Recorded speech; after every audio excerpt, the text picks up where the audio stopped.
Você sabe quando usar o was e o were? Eu sou o Diogo e no vídeo de hoje você vai aprender de uma vez por todas como usar o was e o were. Então se você não aguenta mais ficar confuso toda vez que você vê o was e o were e não sabe quando usa, como usar, fica tranquilo que no vídeo de hoje essa dúvida não vai mais existir. Então de praxe, já deixa aquele like, se inscreva no canal e bora pro conteúdo. Antes da gente entrar em mais detalhes sobre quando e como utilizar cada um desses verbos, essas palavras, eu quero falar sobre a pronúncia correta de cada uma dessas palavras, né? Então a gente tem was, were. Então repare que was tem o som de Z no final. Por que eu falo isso? É muito comum, eu inclusive falava assim no passado, muitos estudantes falam assim, was, com som de S, não é som de S, é som de Z, was. E reparem também, was, um som fechado. Você pode fazer um som aberto também, was, ambos os sons estão corretos. E were, aí não tem muito segredo. Então, was, were. Mas afinal de contas, o que significa was e were? Essas duas palavras são a variação do verbo to be no passado. Então, a gente já viu isso no presente, o verbo to be, eu fiz um conteúdo sobre isso, eu vou deixar um card aqui em cima, o link na descrição do vídeo para você assistir depois também.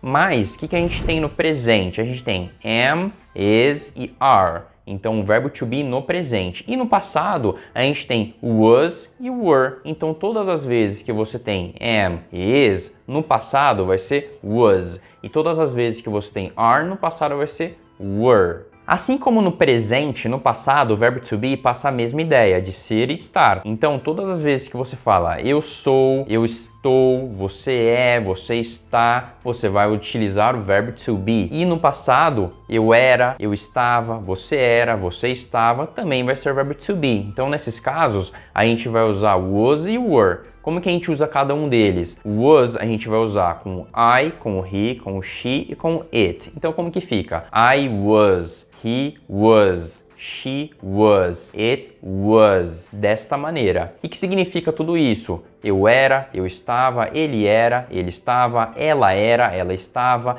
ele ou ela para coisas, objetos, era ou estava. E neste último ponto, tem a pronúncia também. Eu já ouvi muitos alunos falando it was. Esse som de R que o T ganha só vai existir quando tem uma vogal na sequência do T e não quando tem uma consoante. Então aqui repare que tem um W, então não faz sentido a gente colocar um som de R no T. Como que fica a pronúncia então? A gente vai primeiro pronunciar o pronome, que é it, então não é um som de I, não é it, eat é o verbo comer, eat, to eat é comer. Este pronome, como que se pronuncia? It, é um som de E, então it was. Aí, quando a gente está numa velocidade de conversação, é muito comum as pessoas omitirem o som do T e fica it was. Então fica it was. Você não tem esse som do T. Você pode falar it was que está perfeito, mas se você ouvir, você também não vai ficar na dúvida. Ué, o que a pessoa falou, né?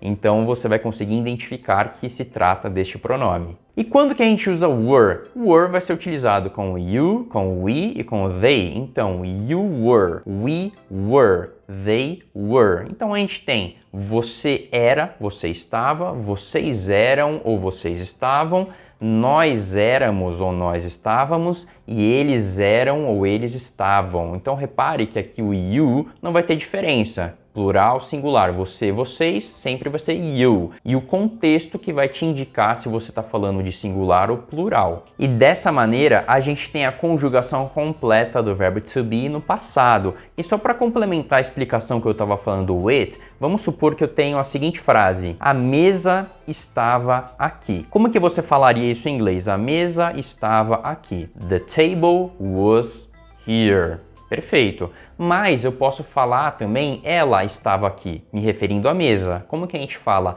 ela estava aqui? Eu não posso falar she was here, porque ela, she, no caso, nesse exemplo, seria por uma pessoa. Como a gente está falando para mesa, que é uma coisa, um objeto, a gente precisa utilizar it. Então, it was here. E dessa maneira que você utiliza o it. Se ficou alguma dúvida, comenta aqui para eu ver e qualquer coisa eu posso te responder ou posso até fazer um vídeo sobre a sua dúvida. Beleza, até agora você já sabe afirmar no verbo to be no passado, utilizando was e were. E se você quiser negar, eu não estava aqui, ela não estava aqui, ela não era uma estudante, eu não era um estudante, como que você falaria isso no inglês? Então, vamos lá. Quando a gente nega no presente, a gente agrega a palavra not em frente dos verbos. No passado é exatamente a mesma coisa, hein? Então, em frente de was e were, você vai colocar not. Então, was not, que fica wasn't. Were not, que fica weren't. Dessa maneira mesmo, essa maneira contraída desses dois verbos. Então, na prática, como que fica a conjugação desses verbos no passado?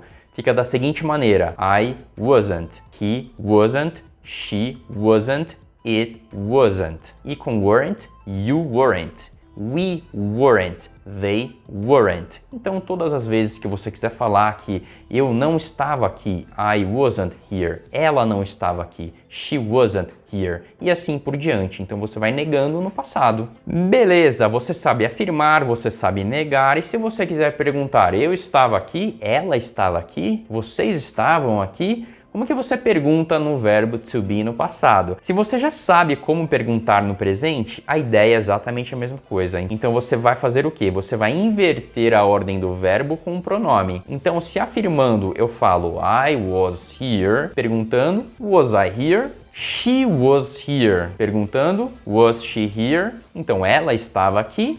E assim você pergunta no verbo to be no passado. Eles estavam aqui? Were they here? Vocês estavam aqui?